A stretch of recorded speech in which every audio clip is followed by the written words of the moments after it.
Welcome back everyone. In today's session, I'm going to give you the line-by-line explanation of Ken Liu's The Paper Menagerie.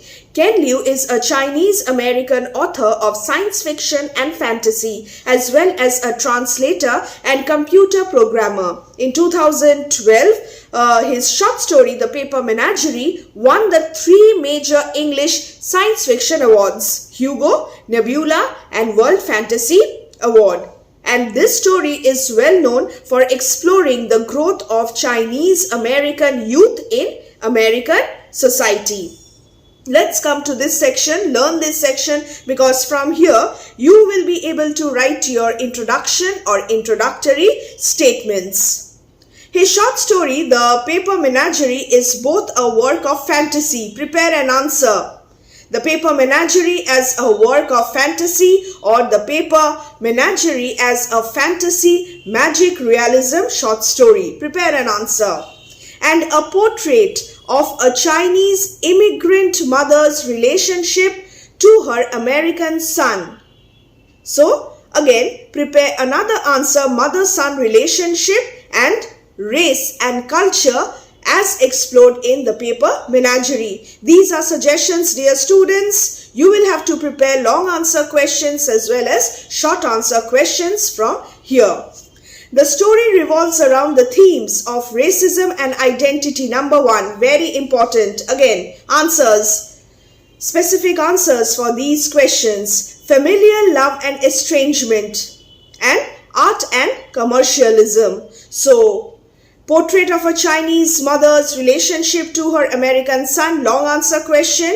Racism and identity, thematic analysis, long answer question. And familial love and estrangement and art and commercialism, you may prepare this for your short answer, question and answer. A first-person narrative, the story explores themes, relationships which will resonate mind of the reader as he reads about the young narrator's close relationship with his mother during his childhood, changing to embarrassment and impatience as she cannot speak correct relationship. Another point for your mother-son relationship answer. Initially, during his childhood, Jack, the protagonist, shared a close relationship with his mother. But later, that relationship was no longer close. He was alienated from his mother, changing, and his relationship changed to embarrassment and impatience. And what was the reason? She could not speak correct English. The helplessness of the mother who tries to keep on reaching out to her son touches our hearts. This is an emotional story, and this is going to be a very emotional and engaging read. Only after she dies, the irony, the tragedy, only after she dies does the narrator re-evaluate his attitude to his mother. What do we have here? We have Jack's identity dilemma in this story, and also his identity reconstruction. Use these terms and expressions in your answers, and the quality of your answers will automatically be enhanced. Before starting the easy explanation, I'll just clarify some concepts. The story revolves around a biracial boy named Jack who has an American father and a Chinese mother. And the title of this story is important. Prepare a long answer for this. Long answer question. Very, very important. What is the meaning of the paper menagerie? Well, the paper menagerie means a collection of wild animals kept in captivity for exhibitions. And we will see what is the significance of the paper menagerie in the narrative of this story. One of my earliest memories starts with me sobbing. I refused to be soothed no matter what mom and dad tried. So as a child, he used to cry a lot. Jack, our protagonist, used to cry a lot. And he refused to be comforted, soothed, no matter what mom and dad tried.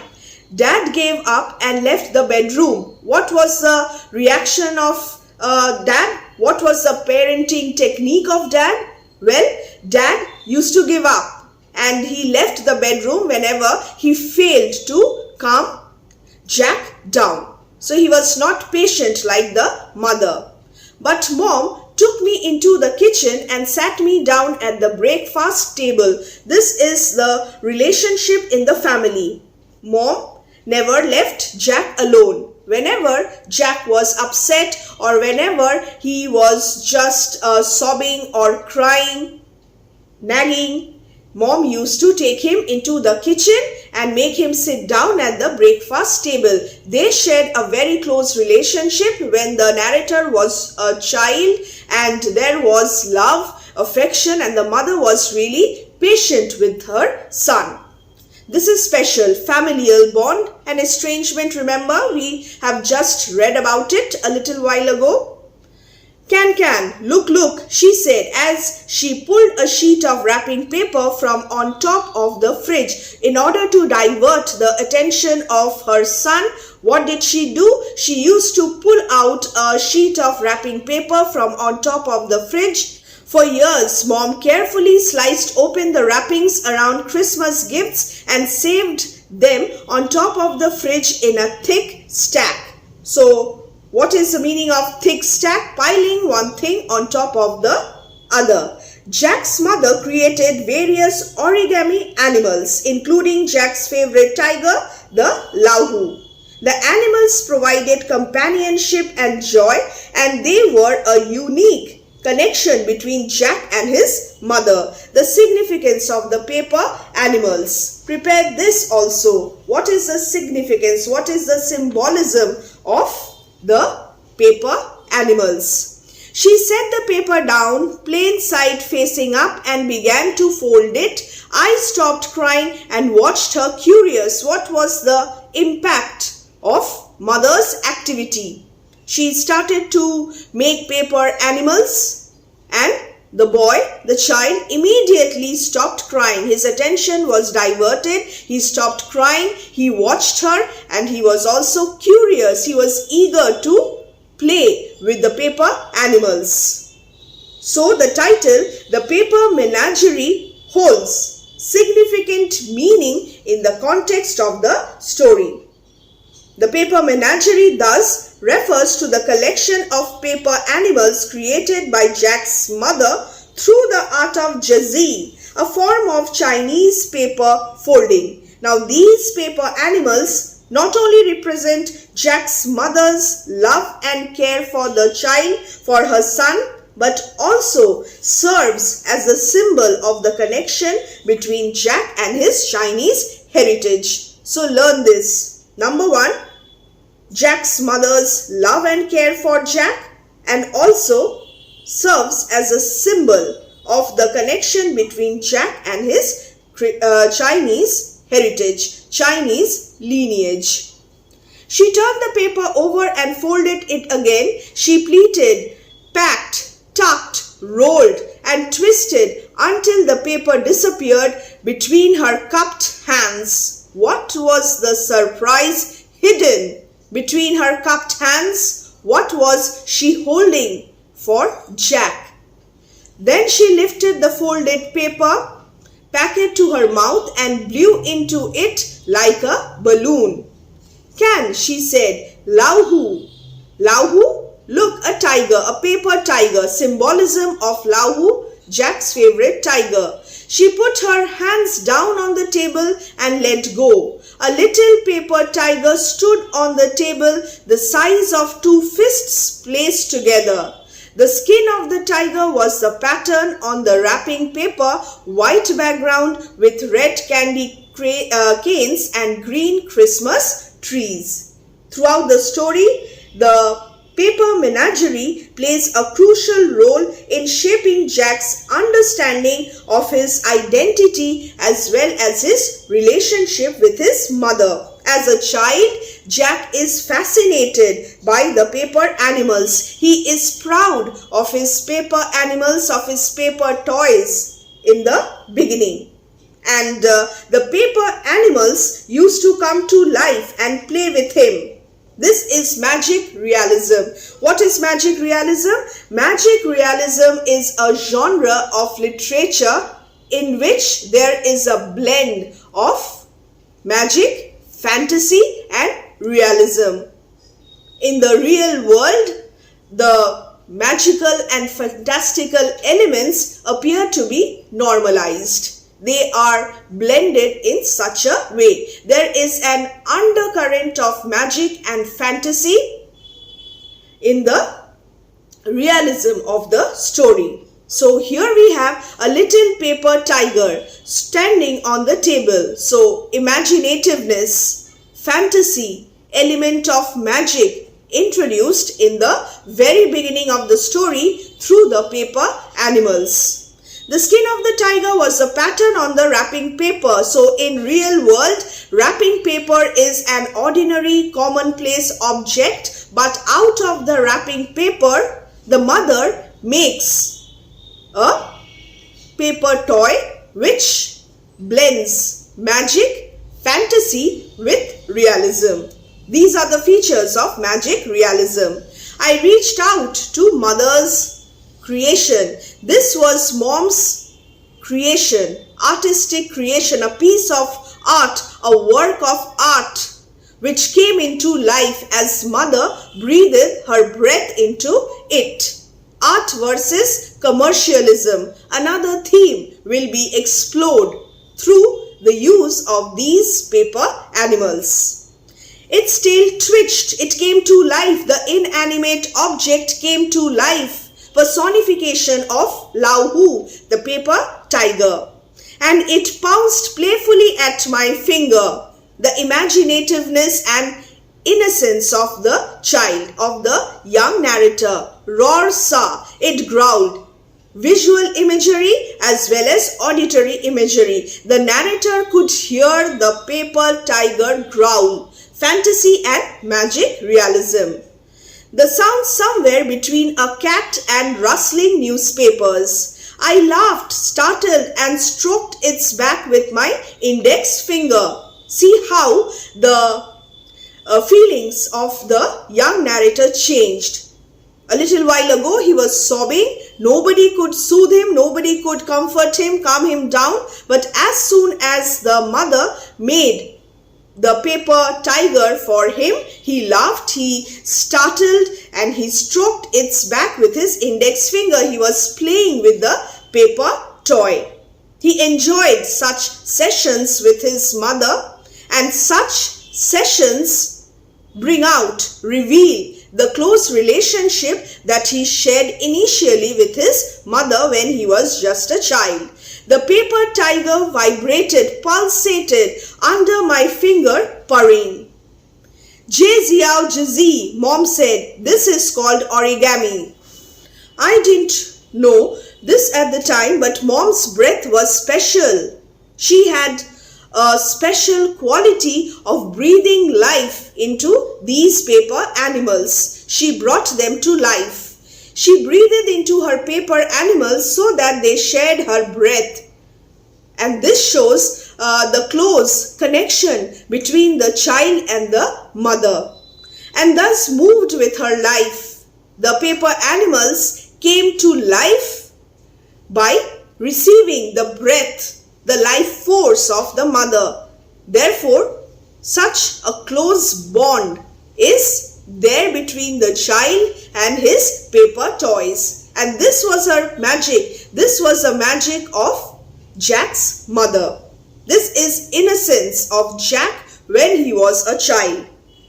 Before moving on to the next section, you must try to understand one concept. Jack is a Chinese American boy born in the United States, and he grew up in two cultural backgrounds. This is going to be significant. Dad had picked mom out of a catalog.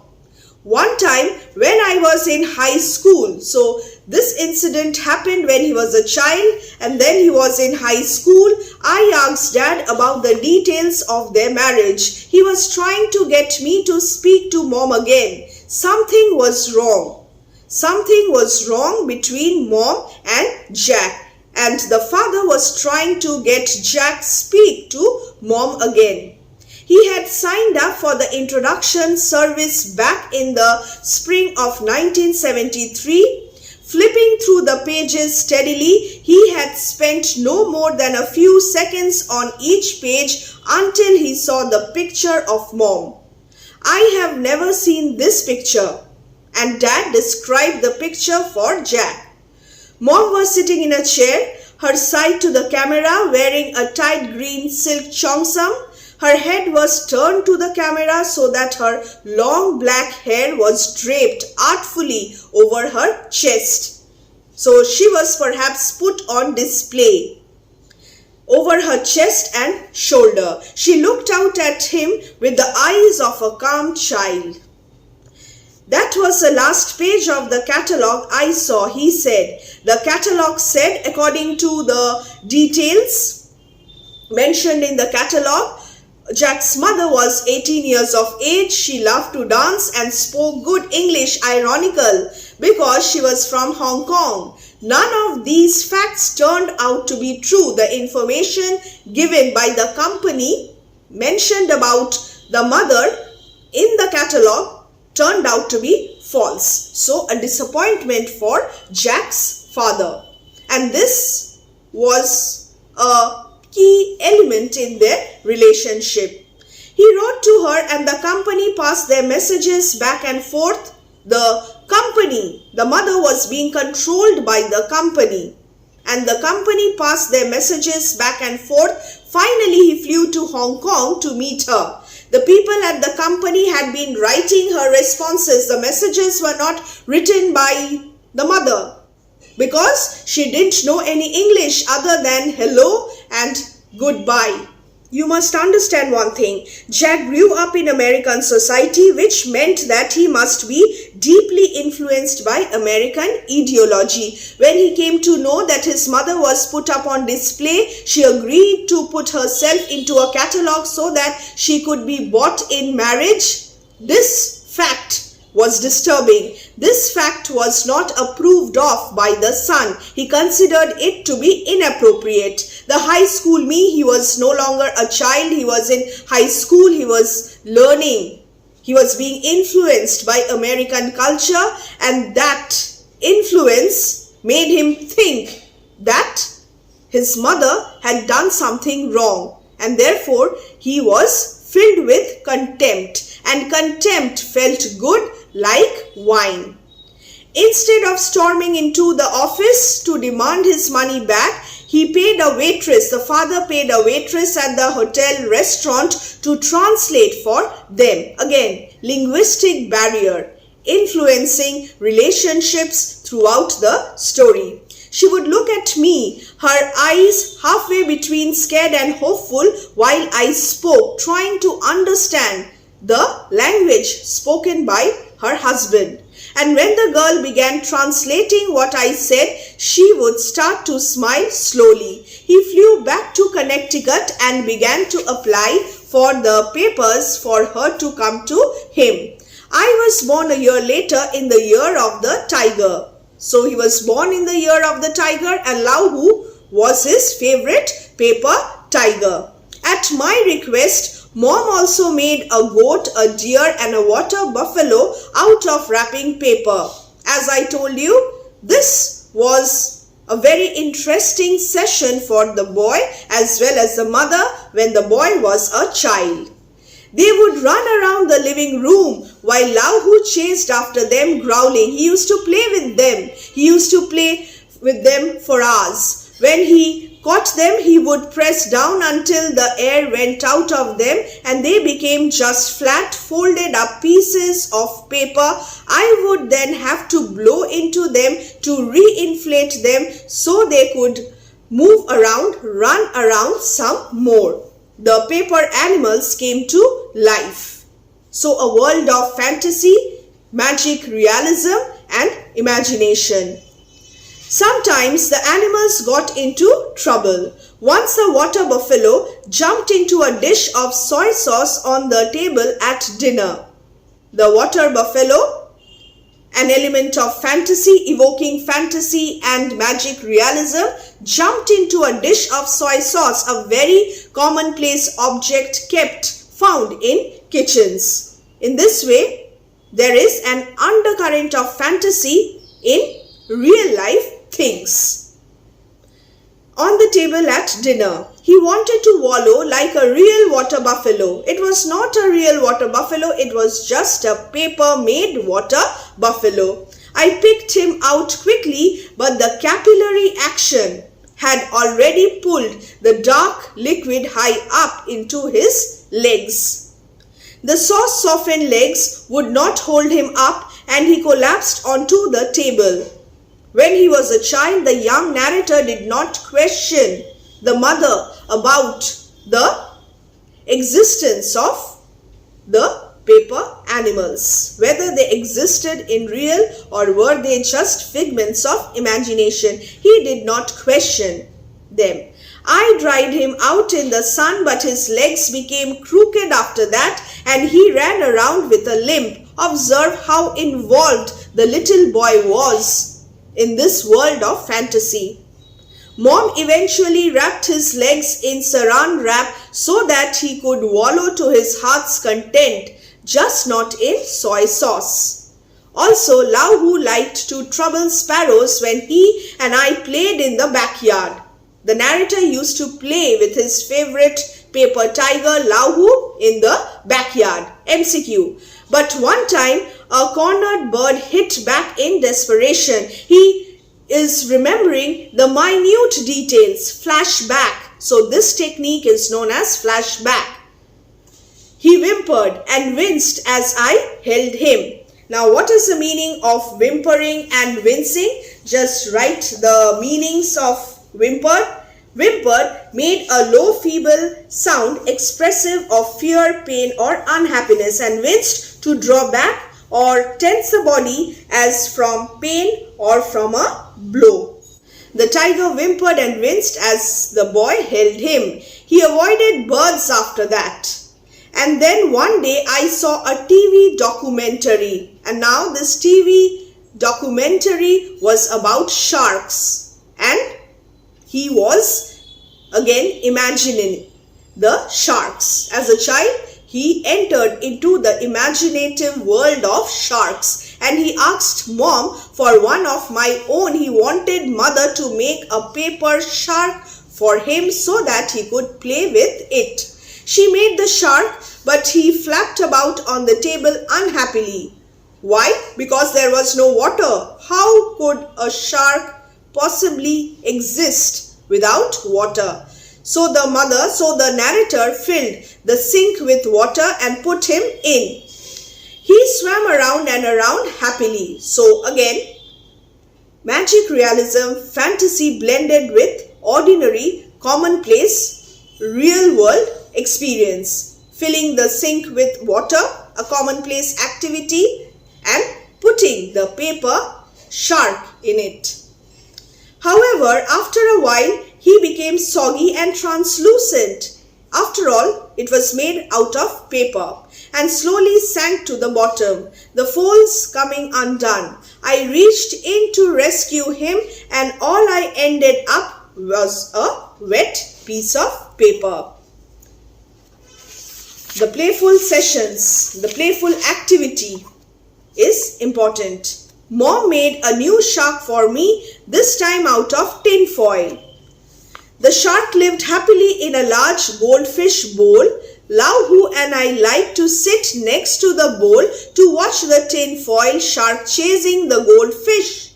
Lahu sticking his face up against the bowl on the other side so that I saw his eyes magnified to the size of coffee cups staring at me from across the bowl. He was connected. He had a special bond with Lahu as well as his other paper toys.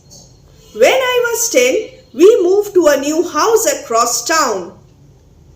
Two of the women neighbors came by to welcome us. Dad served them drinks and then apologized for having to run off to the utility company to straighten out the prior owner's bills. He had to settle the bill. He had to make his payments. Make yourselves at home.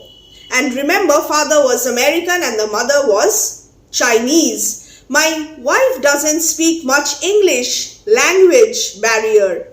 So don't think she is being rude for not talking to you. The cultural conflict. The cultural conflict is evident in this language barrier among the neighbors and Jack's mother. She could not speak much English. Perhaps the Americans would misunderstand her and would conclude that she was being rude for not talking to them. Prejudice. Racial prejudice against the Chinese. No matter how much the Chinese tried to fit in the American culture, there was direct and indirect racial discrimination still prevalent in America. While I read in the dining room, Mom unpacked in the kitchen. The neighbors conversed in the living room, not trying to be particularly quiet. He seems like a normal enough man. Why did he do that? What did he do? Something about the mixing never seems right. Mixing the American marrying the Chinese woman. So this mixing never seems right. The child looks unfinished. This is racial discrimination. Slanty eyes, white face, a little monster. This is racism. Do you think he can speak English? Again, racial discrimination. The women hushed. After a while, they came into the dining room. Hello there, what's your name? Jack, I said. That doesn't sound very Chinesey. Again, racial discrimination. Mom came into the dining room then. She smiled at the women. The three of them stood in a triangle around me, smiling and nodding at each other with nothing to say. There was this language barrier. There was this gap. And nobody was speaking. And Dad came back and then things were perhaps back to normal. In this way, the Chinese mother could not fit into the American society. These women humiliated the mother because she was Chinese, because of her Chinese roots. Mark, one of the neighborhood boys, one of the American boys, came over with his Star Wars action figures. Obi-Wan Kenobi's lightsaber lit up and he could swing his arms and say in a thinny voice, "Use the Force." I don't think the figure looked much like the real Obi-Wan at all. Mark was disappointed by my response. Show me your toys. This episode is significant. Here is a juxtaposition. Mark's paper toys, origami, his Chinese heritage pitted against the Star Wars toys, the American toys, and here comes the cultural conflict. Jack, a Chinese American boy, will face cultural conflict. Cultural conflicts, racial discrimination, and as a result of that, a strong self-hatred pushed Jack into a state of identity dilemma. Cultural conflicts are mainly reflected in the fight between Jack's paper tiger and Mark's war toy. And this also shows the difference, the contrast between art and commercialism in the story. I didn't have any toys except my paper menagerie, the ones made by his Chinese mother. I brought Lao Hu out from my bedroom. By then he was very worn, patched all over with tape and glue, evidence of the years of repairs Mom and I had done on him. He was no longer as nimble and sure-footed as before. I sat him down on the coffee table. He was no longer attractive. He was no longer strong. I could hear the skittering steps of the other animals behind in the hallway, timidly peeking into the living room. Here again, the element of fantasy and magic realism is introduced. The boy could hear the footsteps of the other animals. He could feel that these paper animals, these paper toys came to life. Xiao Lahu, I said and stopped. I switched to English, his American upbringing. Again, pitted against his Chinese heritage. This is the identity dilemma of Jack. He has to fit in to the American culture. He has to assimilate into the American culture, but he is also a Chinese. This is Tiger. Cautiously, Lahu strode up and purred at Mark, sniffing his hands. Mark examined the Chinese wrap pattern of Lahu's skin. That doesn't look like a tiger at all. Your mom makes toys for you from trash? This was a pertinent question. He could not understand the significance of the paper toys, the art of Jazzy, the Chinese artisanal art, at all because of his American heritage, of his American birth. I had never thought of Lahu as trash, so this was humiliating, this was shocking. But looking at him now, he was really just a piece of wrapping paper, a sudden realization. Mark pushed Obi-Wan's head again. The lightsaber flashed. He moved his arms up and down, used the force. Lahu turned and pounced, knocking the plastic figure off the table. It hit the floor and broke, and Obi-Wan's head rolled under the couch. Raw. Lahu laughed. I joined him. Mark punched me hard. This was very expensive. You can't even find it in the stores now. It probably cost more than what your dad paid for your mom. This was insulting.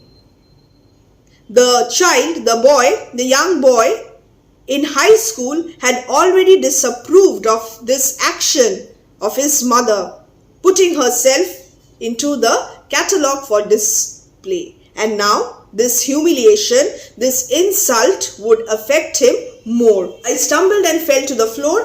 Lahu growled and leaped at Mark's face. Mark screamed, more out of fear and surprise than pain. He was surprised, he was scared. Lahu was only made of paper after all. How was this even possible? Mark grabbed. He did not give up. He grabbed Lahu and his snarl was choked off as Mark trampled him in his hand and tore him in half. He balled up the two pieces of paper and threw them at me. Here's your stupid Chinese, cheap Chinese garbage. Again, cultural conflict and racial discrimination. When he played with the new neighbor, Mark, his paper tiger defeated Mark's Obi-Wan. And even if he won the game, he did not win Mark's respect. Mark tore the paper tiger and insulted him. He had to repay Mark's toy which had been broken by the paper tiger. Now the torn paper tiger actually symbolized the vulnerability of Chinese culture in a society dominated by American culture. And what is the impact of this episode? We will see that. My fight with Mark didn't end there. Mark was popular at school.